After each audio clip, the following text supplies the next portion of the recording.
Hi, I'm James from Chaosium. Regency Cthulhu is out, and I got to sit down with Lynne and Andy, who are two core members of the team behind Regency, to talk about the book, the development process, what cool things are in it, and some of the context and circumstances that inspired the project. I'll jump across to the interview in just a moment, but first, please remember to subscribe to our channel, and thanks for watching. My name's Andy Peregrine. I'm a freelance games writer, although I usually work in the theatre. And I'm the main writer on Regency Cthulhu and the deadly instigator of it. Hello, my name is Lynne Hardy, and I'm the Associate Editor for Call of Cthulhu and the Line Editor for the upcoming Rivers of London, the role-playing game. Could I get you both to go through the contents of the books very briefly? What will readers find when they dive into Regency Cthulhu? It's four sections of the book. Section one gives you all the detail on the Regency itself, all the weird rules, all the social behaviour, all of the technology, all the bits and pieces about that.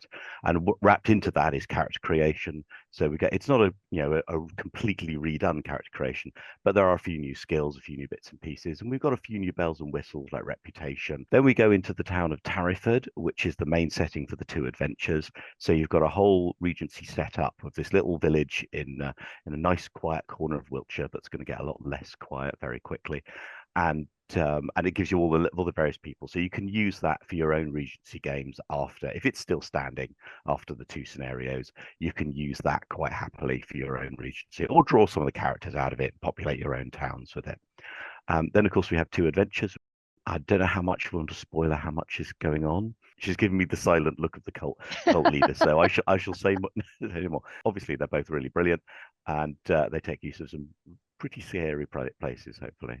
As Andy says, we sectioned the book up so that you have a primer on Georgian and Regency history, because of course we can't assume that everybody is as big a fan of the Regency period as Andy and I are. So Sure. I wanted to give it some framing so that there's a little bit more detail on the wider Georgian period rather than just the Regency, which is basically 9 years if you're being really strict about it, from 1811 to 1820. It's a remarkably short period of history that actually had a huge influence on literature, certainly English literature. So I wanted to make sure that, people who didn't know that era had some grounding and also knew what the main talking points were in the specific period. Then, as Andy said, we go through character creation, tweak it to make sure that the investigators are period appropriate, because there are certain skills that aren't available really to Regency characters that would be in 1920s America. And also it's not Victorian, it's not the Gaslight era. It's a very different era. It's sort of setting a lot of the foundations for what comes later under Queen Victoria, but it's not quite there yet. Andy also developed a reputation system, which we tweaked and played with to try and make sure that that was represented, because social standing and reputation is a big part of Jane Austen's novels. How you are viewed by your social peers and your betters and the people beneath you. And really, in a 1920s game, that's something that credit rating takes care of. But it isn't quite enough for the Regency period, because the whole point is that you can be very rich in the Regency period, but you can have sort of like slightly tarnished social standing because you're new money. You're the nouveau riche. You've earned it through trade. You're not an old family. It's not old money. It's so you don't have that social cachet that the old families do. And equally, you can have you can be from an old family with a good reputation, but you can be poor as church mice, because death duties the lot. You can be living in your gigantic country estate, but barely getting by. And there's a lot of wonderful historical detail on how much money a gentleman needed to actually survive in the Regency comfortably, and the number of, how much extra they needed based on the number of people within their household. So, we looked at all sorts of things like that to develop the reputation system so that it would complement credit rating and also reset the sort of like the living standards, because it's very different to what comes in the 1920s. You've both talked about how exciting you find the Regency era. What is so inspirational about it to the both of you? Well, I think for a certain degree, it's you're often drawn to it looks pretty, You have the women in these Regency light dresses and men looking very neat and thing. I should add also one of the few costume periods in history where I think if you're cosplaying or something, the women get an easier ride than the men do. Male costume in the Regency is an absolute nightmare. It's a very specific trousers, waistcoat thing, whereas basically you sort of throw on a tent and you're there if you're going. So it's, How dare you? I've made 2 Regency dresses. It is not that easy. no, But you but don't compared have the to a hideous full corsetry. yes, compared to a full Victorian polonaise or a medieval layered dress, lots easier. But for me as well, what I quite like, and it's the bit I think a lot of players might be tempted to try and skip past, but I think they shouldn't, is the horrific rules, bigotry, and sexism. It's because it's these rules that are where what people are allowed to say, what they can't say to each other. We're at a time when the your characters, it's often a bit of a misnomer. People say Jane Austen characters are middle class. There isn't actually a middle class yet, but they are terrified of it because you have this lower end of the gentry. They're running out of money. They've divided their estates between children again and again and again. And these people at the bottom, they're thinking, oh, we're rich. I mean, you are very rich. You're in the top 6% of the country. So the idea that this is life for everyone in Regency England is very, very untrue. It's this horrible poverty throughout the country. But you have these rising mercantile class that will, in the Victorian era, become the middle class. They're going to carve out their own social place, very definitely. But at the moment, the gentry, the higher level nobles, are terrified of being taken over because these people are richer than them. So they've developed all of these social rules, which fork you pick up, how you talk to someone, if you're allowed to talk to someone at all, whether or not you know them, it's purely designed to keep the club exclusive, to spot these interlopers. No matter what money they've got, no matter how well they've managed to dress, we can know them and we can keep them out. And they are terrified. And so all of these rules, as they're set up, are absolutely cast iron as far as the society is concerned, and they're horribly constrictive for the people who obey them as well in many different ways. And it's very easy to sort of go, oh well, that just makes things difficult, but it's losing one of the core aspects of the period, because also how people worked around those, how people got to talk to each other, and how they managed to have relationships when unlike Bridgerton, just being seen alone with someone was not enough for them to insist that you get married. People were often, put together on purpose, but always under very controlled circumstances and things like that. So it's those rules and that actually make it interesting for how you break them without breaking them is a very key part of the setting. The social structure is a very, very important part of Regency, yes. And it's very interesting and it gives an entirely different flavour to a game run during that era, because you do have to be formal. You do have to make sure that you are behaving in a way that society accepts, which is, again, one of the reasons for the reputation rule, so that there's that mechanical thing there to help support and reinforce that. I mean, as Andy says, there's all sorts of ways around it, and certainly the players do get up to it. We had a fantastic example, not quite in a social situation, but the reputation system was great because one of the playtesters, their character, made some very off-color remarks about a young lady. I know, the scoundrel. And he was completely censured by society because it was such a terrible faux pas. But he managed to redeem himself because he ended up laying down his life to save hers later on in the scenario, having basically been the black sheep most of the way through, because of his terrible way of talking about ladies. So I mean, that all added to the role playing aspect.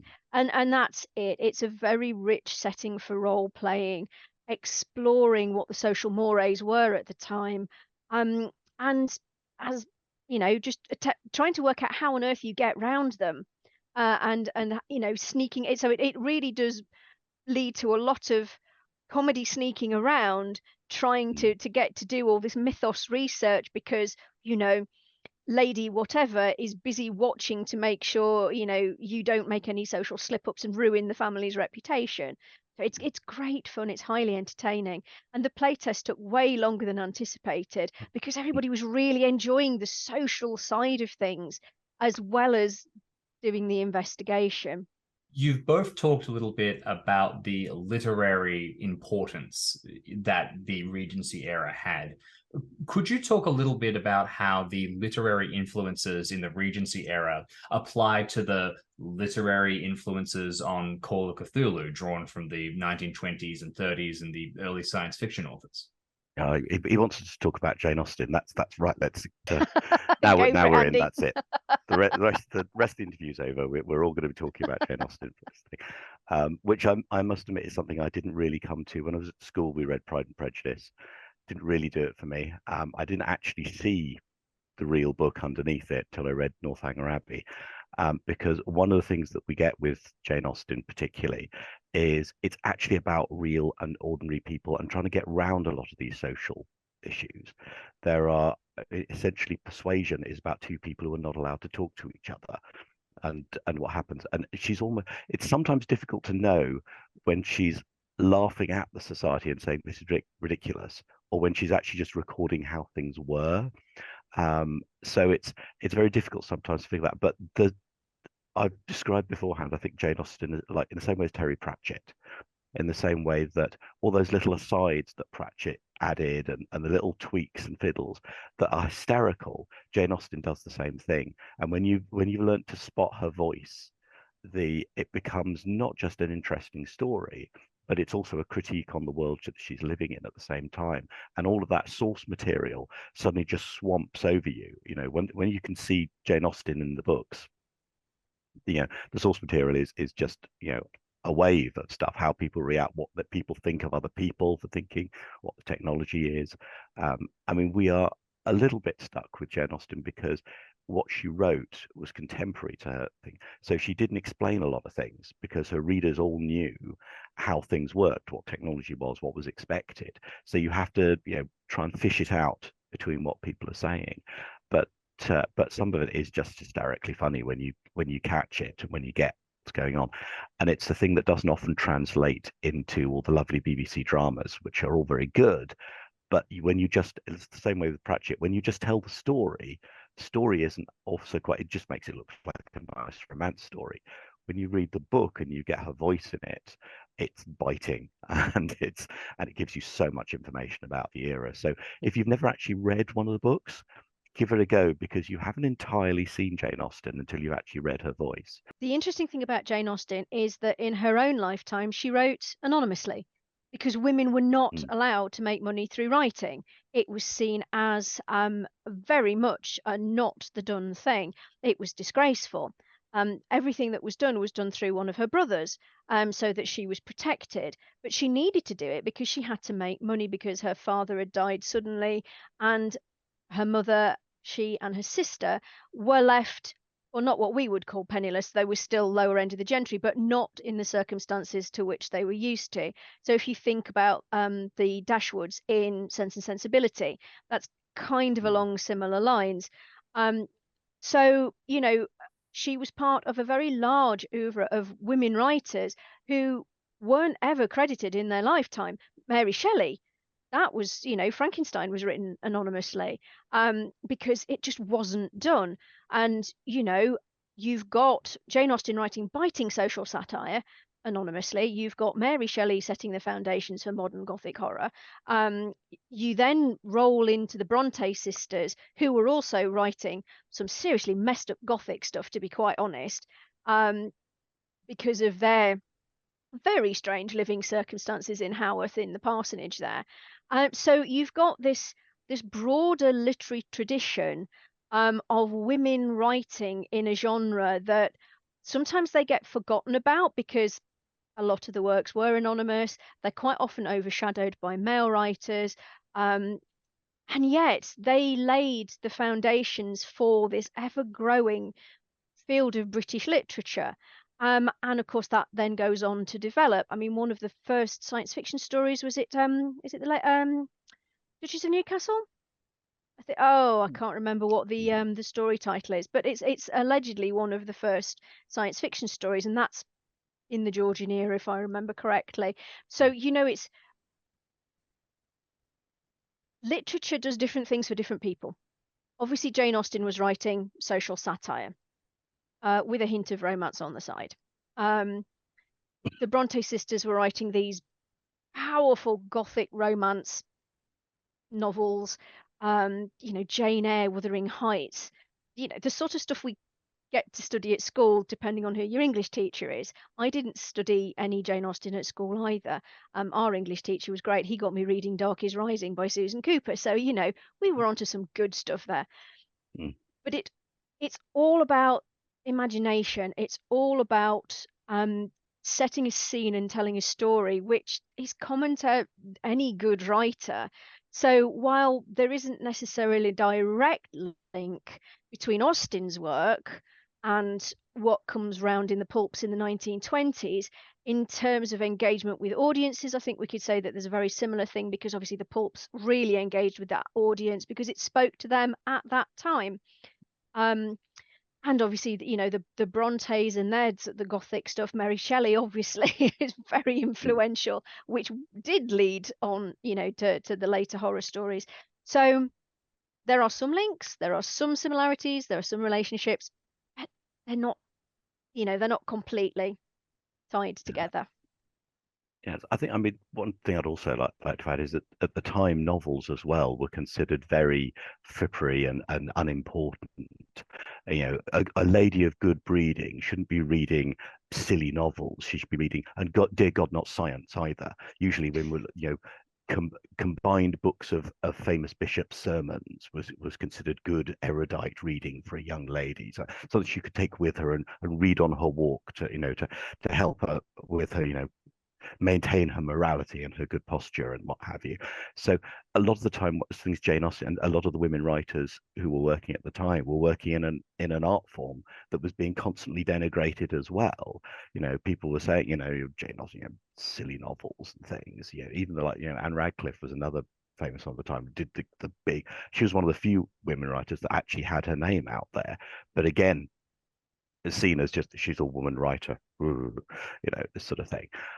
So it's interesting that they were creating these books that have now become literature and respected at a time when nobody respected the art form. It's kind of, they built novels and gained respect for novel by just writing really good ones and not pandering to the, oh, it's just a frippery to read. So that's another thing they're fighting against at the time. And of course, most people couldn't afford books. There's only certain sections of society can actually afford to buy them. And I mean, that goes through a long way. You start seeing the first public libraries appearing. I think it's towards the end of the Regency and Georgian era, if I remember correctly from the timeline. So, you know, it's most people couldn't read. So writing a novel is actually, it's a very niche career. Because there's only, again, a very small percentage of the population, A, have the money to buy a book, and B, could read it anyway. What was the best bit for each of you to be writing or working on for Regency? Well, the best bit for me mainly was when Lynne said, "Oh, I like this. We'll publish it." To be honest. But no, I enjoyed the writing, and where the adventure came from me was from an adventure I was playing with my group, and we were in a Regency house and put some things together because we thought, you know, let's do some game, let's grab some Cthulhu and get going. And I'd done a lot of Regency research for another game beforehand, so it's always been playing the game actually, and I sort of had notes on the back of a piece of paper and developed the adventure as we were playing it. So it's that sort of thing has always been the most fun part of things. Now, I was raised almost on Jane Austen, not to that extent, but my mum always loved Jane Austen. So I remember having Pride and Prejudice in various forms around the house since I was tiny. So it was just very exciting to actually get to combine my enjoyment of Austen with my enjoyment of the mythos through Andy's work. And it was a great book to edit and do the additional writing on, because it allowed us to explore a setting that really hasn't been used before. Obviously, we've got Reign of Terror, which deals with the French Revolution, and then we go to Gaslight. So that's a, you know, it's a bit of a period in between there, and interesting historical periods are great for setting Call of Cthulhu because you do have that richness of setting. So it was just great fun going in, doing the research for the timeline, finding out when things were happening. Because certain things occur an awful lot earlier than you think they do, and then other things that you kind of take for granted as being in existence aren't. So it's always that fascination, that learning more about a period that you've always been interested in, but haven't necessarily had the time or the focus to look more into it. It's always a pleasure editing Andy's stuff. So it was lovely to actually get to work with him on a slightly larger project this time. Yeah. So that was lovely too. If logistics weren't a factor, you didn't have to worry about the size of the books or, time to write them. If you could jump in and throw in more to this book, what would you love to see included in it? Maybe something that people down the line writing on the Miskatonic repository might think of adding. Well, obviously, there's plenty more adventures we could do. I mean, it's one of those things where you say, when you get a book and someone says, "Oh yeah, that's lovely. Can you add basically another 30 pages to it?" Pleasure asking, "Oh, all right. I'll have to think about that one." But there were plenty of ideas I had for another adventure. Oh yeah, actually, yeah, I've got one, and off we go. So plenty more adventures, and I would love to think. I mean, this is what your desire as a role-playing writer is. I would love to think it inspires more adventures. So there will be loads and loads of bits and pieces that hopefully people will take this book and go, "Oh yeah, well I played those two and that was all very well, but that's given me another idea for something." I mean, I think what we could also do with things is we could also, for the more mythos-oriented fans, there is probably a bit more detail on specific mythos creatures we could add. We could certainly relate some of the various creatures and to what they're doing in the Regency and any of the things like, what Migo might actually be up to and things like that. So there's a few more extra bits and pieces we can tie in with the core mythos stuff. And of course, it's one book on the Regency. There are libraries written about Regency history. So there is no shortage. We could write several books on, how to do characters, social mores, technology. There's an ocean. We could do a whole library on them. So plenty more to look at. Yeah. There is always more that we can add. I mean, there is a scenario that Andy has already. We do have that deals with events in the same area that I would dearly love to see actually fully written up and realised, because that would fit in perfectly because it's tied to that particular area. So hopefully, if this book is a real success, we may well get that opportunity. Obviously, Jane Austen was a contemporary writer. There have been later writers who have really taken the period and run as well. We're talking Bernard Cornwell and the Sharp novels, and the Master and Commander series. I cannot remember the author's name. Is it O'Brien? But I've already had people from the Miskatonic repository ask me if they can write something to do with the Regency era Navy and Army for Miskatonic repository, which of course, yes, is great as long as they file those serial numbers off and don't mention characters that belong to other people. So there's that whole side of things as well. We've very much looked at one aspect of the Regency period. We haven't looked really particularly at the military side of things because the Napoleonic Wars are going on until 1815. So that's slap bang in the middle of it. So there's obviously what's going on in the American colonies. Britain's not long lost America. So there's all of that going on as well, other areas in that particular historical period. So yes, there's tons that we could do. Fingers crossed everybody loves the book enough that we actually get to do them. What is some advice you have for players and keepers who are going to run and enjoy Regency? Oh, I think for me, it comes back to keep the rules, because we know what player characters are like. You'll give this whole list of here's the things you can't do. And the very first thing that goes, yeah, but I'm a maverick. I'm a lone wolf. I don't do any of that. They go, well, you're just not going to be invited back. But I need to do the adventure. Yeah, you do. And the village is going to burn or something, but no one's invited you to the party. So sorry, you can't go. Well, I'll just storm in. Okay, they're going to call the police now. And if anything, you'd be lucky to live in this town at all. So it's those things. You don't have the usual player character thing of, yeah, I'm just going to do what I want. No, actually, society has got quite a weight, and it will enforce its rules on you. So play to them. There is a lot of fun in just taking your character and going, oh, well, we would like to talk. I mean, even just where you put your player character group together, if you've got, oh yes, my character Captain Johnson, I'll just take Lady Isabel, we'll go and investigate that together. Will you now? Oh, so you two have spent the afternoon alone together, have you? But we were investigating Cthulhu. Oh, really? There's all manner of extra things you've got to think of, and this then leads into more interesting role playing and background information. Every time you do a thing, it's going to get talked about. So it's if your characters go off, in pair up in different ways, they're going to be they won't be bothered about whether or not you found Cthulhu. They'll be bothered about, oh, are these two families getting together, and will they want to stop it, or will they want to encourage it, and all the other stuff. It just happens around you all the time. And that stuff, I would say, go with it, because it's a lot of fun when you get going with it. Yeah, I would agree with Andy on that one. The social structure, the societal structure is an absolute boon to role playing in the mythos, because you do have to be that little bit more conscious of what's going on around you. You do have to be that little bit more creative about how you deal with things. So, you may need to take a chaperone with you. You might have to, the sight of a young lady wielding a flintlock, good grief. So, you have all these interesting things going on, which all just add to that role playing.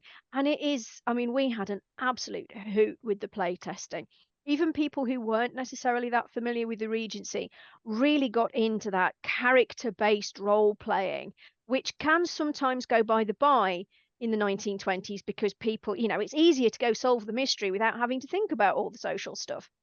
We do have stats for constables. There is the local magistrate is named. So, if you are naughty, Charlie and Tom will turn up to come and deal with you, Mr. Ruddles and Mr. Pierce. So you better behave yourself. And as a final question, when I'm looking through all of the various Call of Cthulhu games, what kind of mood should I be in? What kind of adventures should I be looking for? What kind of story should I want to tell, which makes Regency Cthulhu perfect for me? Well, I would say, coming back to Lynne's thing, anything you can read by candlelight. It's that it's mystery. It's what's behind the shadows, and the shadows are longer and deeper here than anywhere else you're going to see. So it's there are dark things behind, all this pristine looking thing, because it's also that the social veneer is just a veneer. There is so much stuff going on behind closed doors. People don't talk about things if they feel they're embarrassing until things get really, really bad. So there are mysteries in society and in the cosmos in here, and it's all just outside the candlelight, which I think is the best way to go. Yeah, that's a very good way of putting it.